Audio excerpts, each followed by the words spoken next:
아이템은 공감이 좀 되셨어요? 공감은 되는 측면이 당연히 있고요. 우려도 있고요. 결국에는 뭔가에 대한 불만이 있는 거고, 근데 그런 것들이 잘못 비춰질 경우에는 엮여 있는 심사위원이나 아니면 다른 동료들이 봤을 때는 좀 어려울 수도 있는 게 있겠다. 그래서 맞아요. 제가 뭐 그래서 하는 거예요.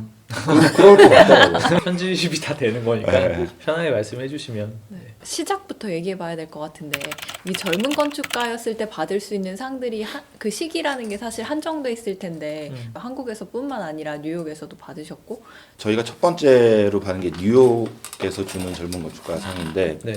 그 상은 굉장히 그 역사가 깊어요. 그래서 1회 뭐 스티븐 홀 있고 막 그런 30년 동안 명맥을 유지하고 있거든요. 심사하는 과정에서는 어떤 것 차이가 있었을까요? 한국에서 심사하는 과정이 약간 의외라고 하셨잖아요. 공개 PT를 하고 네. 라운드 테이블을 공개하는 게 그 미국에서는 그 젊은 건축가상 말고 이제 뉴 프랙티스 뉴욕이라고 실무를 하는 건축사 사무소에 네. 주는 또 상이 있거든요. 그 젊은 건축가상은 라이센스가 필요가 없어요. 그 두 가지 상에 저희가 지원을 했을 때에는 저희가 PT를 하거나 공개된 장소에서 뭐 토론을 하거나 뭐 논의를 하거나 이런 과정이 아예 없었거든요. 한국에서는 어느 누구나 관심 있는 사람들이 올 수 있는 자리를 마련해서 거기서 PT를 하게 되는 거죠. 저는 조금 더 소통하고 있다는 느낌이 좀 들었어요. 한국의 한국 젊은 젊은 건축가상. 그리고 한편으로 이제 수상의 근거가 되는 어떤 뭐 관점들 그런 게 얼마나 선명한가도 좀 얘기를 해볼 수가 있을 것 같아요. 그러니까 뉴욕의 그 젊은 건축가상 같은 경우는 주제가 선정이 되어 있었던 거잖아요. 네. 어떤 참여자분께서 젊은 건축가상 심사 기준을 보고 프리츠커상 심사 기준인 줄 알았다고. 그게 너무 일반적인 기준들이 실제로는 기재되어 있는 거예요. 가끔 뭐 제 후배들이나 아니면 제 동료들이나 이렇게 젊은 건축가상에 지원을 하는 분들 이런 분들한테는 굉장히 어떤 기준인지가 불명확하다고 느끼는 그런 온도 차이가 있을 수 있다고 생각해요. 그렇죠. 다만 뉴욕에서는 그 트렌드를 고려는 하는 것 같아요. 그 커뮤니티들이 각각의 매해 주제 젊은 사람들이잖아요. 그리고 최근에 어쨌든 2, 3년 안에 수상을 한 사람들이니까 그 사람들이 보는 젊은 건축가가 필요한 주제를 같이 논의를 통해서 선정을 하고 기성 건축가나 중견 건축가 뭐 원로 건축가를 모셔서 디베이팅을 통해서 이제 서로의 안이 좋다 나쁘다를 네. 이제 가리는 거거든요. 그 건축가들의 발표를 보면서 느낀 거는 각자가 각자의 문제의식과 어떤 극복의 과제가 있었던 것 같아요. 근데 이제 젊은 건축가 상이라는 거는 시대성을 대표할 수 있는 거 또는 뭐 성과를 보여주는 안은 어떤 거냐라는 어떤 그 기준이 있어야 되는 거잖아요. 네. 그랬으면 좋겠어요. 저는 본인이 스스로가 자기가 젊은 건축가라고 생각을 하는 이유를 적시하고 그것을 PT하는 방법으로 전환되면 어떨까라는 생각이 들거든요. 역으로. 근데 사실 이제 한국 젊은 건축가상의 심사는 이제 기성에 속하는 경우가 네. 더 많은 것 같아요. 그래서 네. 뉴욕이랑의 뭐 하나의 또 차이점이 있다고 한다면 그 젊은 그 심사위원들도 네. 포함이 조금 더 자주 됐으면 좋겠어요. 제가 심사위원으로 네, 심사위원으로 최근 5년 안에, 방식이네요. 최근 3년 안에 이런 것들이 적어도 한 명이 들어가면 그 시대에 네네. 있었던 사람들이 고민했던 것들이 네. 공감대를 만들 수 있는 연배가 너무 비슷해서 불편할까요? 그건 네. 또 생각 못했네요. 유교사이니까 지금은 그냥 좀 안정적이거든요. 네. 할아버님들이 이렇게 네. 계시고 젊은 친구들이 이렇게 와서 발표를 하면은 누가 젊은지 보자. 뭐 이런 느낌인가요? 모양새가 어떨까? 저는 네. 상관없어요. 전 받았으니까요. 받았으니까. 근데 그거 되게 네. 중요한 포인트일 수 있을 것 같아요. 저는 그냥 말씀은 그렇게 드렸는데 네. 불편해 할 수 아니라- 있을 것 같아요. 네. 왜 그러냐면 이제 심사를 받는 입장에서는 후배가 있을 수도 있는 그럴 수도 거잖아요. 있고 그럼 네가 나를 심사할 수 네. 있는 네. 자격이 될까?라고 생각할 수 네. 있는 거죠. 근데 기성 건축가는 어쨌든 성과를 보여준 사람이기 때문에 그렇죠. 그 자리에 이제 있는 거에 대해서 뭐 큰 토를 이견은 달기 없을 어렵지만. 텐데 그래서 건축가라는 직업 자체도 워낙 주관적이지만 리스펙트에 대한 크기도 또 다를 수가 있을 것 같아요. 뉴욕에서는 왜 돌아오셨어요? 너무 제 일이 하고 싶었어요.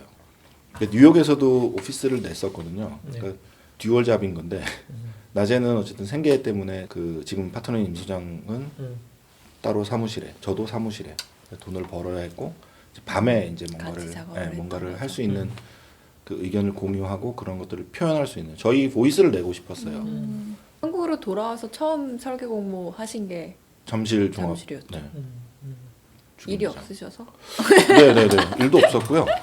그냥 화이트 엘레펀트잖아요. 이게 옛날에 원래 사용되던 건물인지 이제 그 기능을 다 하지 못하고 유지비만 계속 들어가는 이제 상황. 결국엔 그런 상황에서 저희한테 누군가가 여기 도시를 디자인해봐라 할 일이 없을 테니 그렇죠. 저희는 나름 그래도 공부를 한다라고 생각을 하고 건축 조경 도시를 네. 저희가 팀을 연합해서. 만들었어요. 그래서 되게 재미있게 작업을 했던 기억이 있고 지금도 그 안에 대해서는 저희는 되게 좋게 생각을 해요. 근데 확실히 이런 어반 플래닝에 참여해볼 기회가 네, 맞아요. 지금 시대에는 더 드물어서 그렇죠. 네, 저희한테는 네. 일도 마침 많지 않았으니 재밌는 걸 해보고 혹시나 좋은 기회가 생기면 모르는 거니까 대부분 컴피티션을 하는 사람 중에 95% 이상은 완전히 탈락할 거라고는 아무도 생각을 안 하실 거예요. 그리고 그만큼 에너지를 쏟고 네. 많은 생각들을 하시기 때문에 자기 확신이 또 있으니까 그 대해서. 그렇죠. 그리고 혹시나 하는 기대를 늘 하고 있어요. 어떤 복권 컴피티션 평소에 사시나요? 안 삽니다. 단 한 번도 한 적이 없어요. 설계를 하시면서 점점 확신을 갖게 되시는 것 같더라고요. 이게 굉장히 큰 부지에 공공성을 가졌는데 비용은 계속 없어지고 결국 건축가가 이제 디자인 예쁘게 해서 끝날 문제는 아니었다고 생각을 해요. 네. 그러다 보니까 저희가 결국에 그 큰 덩어리를 분할해서 이제 점진적으로 단계적으로 개발할 수 있는 현실적인 방안이라고 생각을 했어요. 될 거라고 비용적으로. 생각을 하셨기 때문에 뭐 될 거라기보다는 뭐 그렇죠. 공공성을 확보하지만 동시에 수익성 내지는 경제성, 유지, 관리에 대한 부분들이 굉장히 작은 스케일로 고민돼야 된다고 생각을 했어요.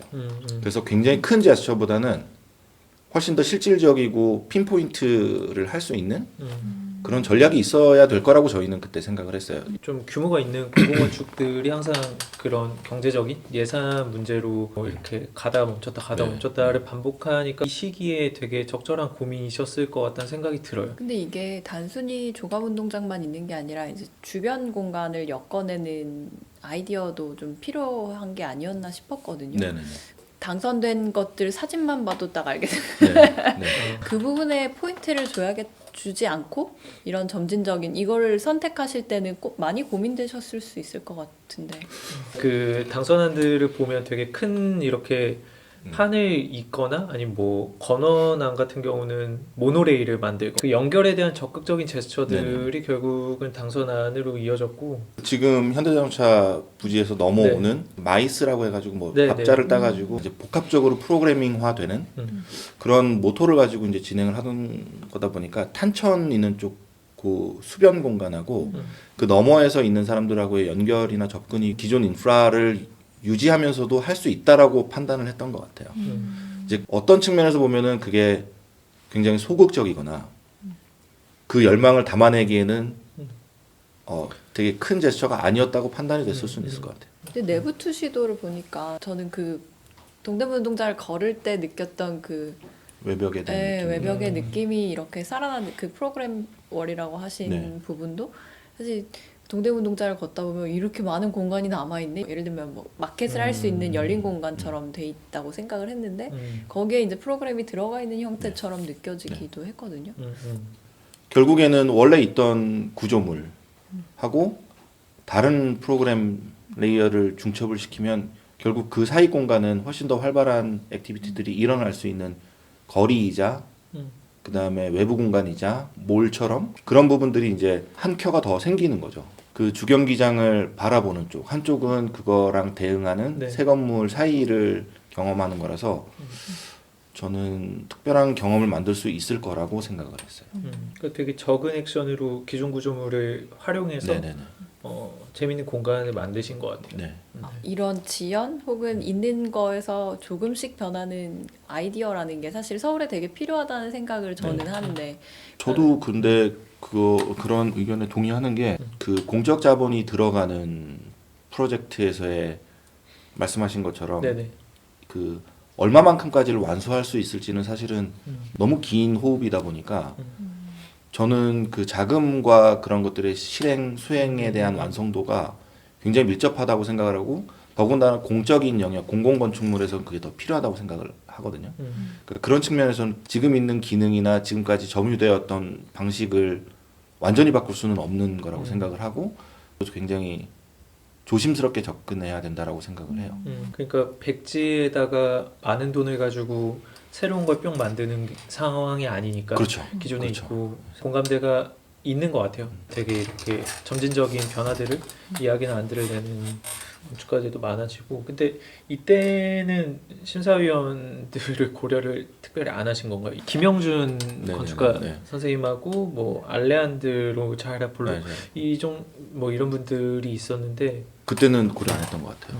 그냥 소신대로 네, 그때는 그 귀국한 지 얼마 안 됐을 때라 물정을 몰랐던 걸 수도 있고 정말 솔직하게 더 얘기하면 수상이 목적이 아니었을지도 모르겠어요.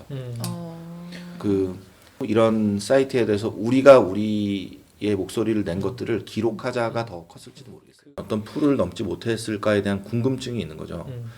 왜 탈락했는지에 대한 이유 같은 것들이 그냥 아이디로 핀 넘버로 해놓고 이제 이런 부분 아쉬웠어. 뭐 이런 것들이 그냥 한두 문장만 있어도 그렇죠. 그 다음 컴피티션이나 아니면 다른 일들을 준비할 때 되게 큰 도움이 될 것 같아요. 최근에 하신 게 그 사진 공모전이잖아요. 이거 같은 경우 이제 공개 심사가 있었는데 그게 20명 정도만 갈 수 있게.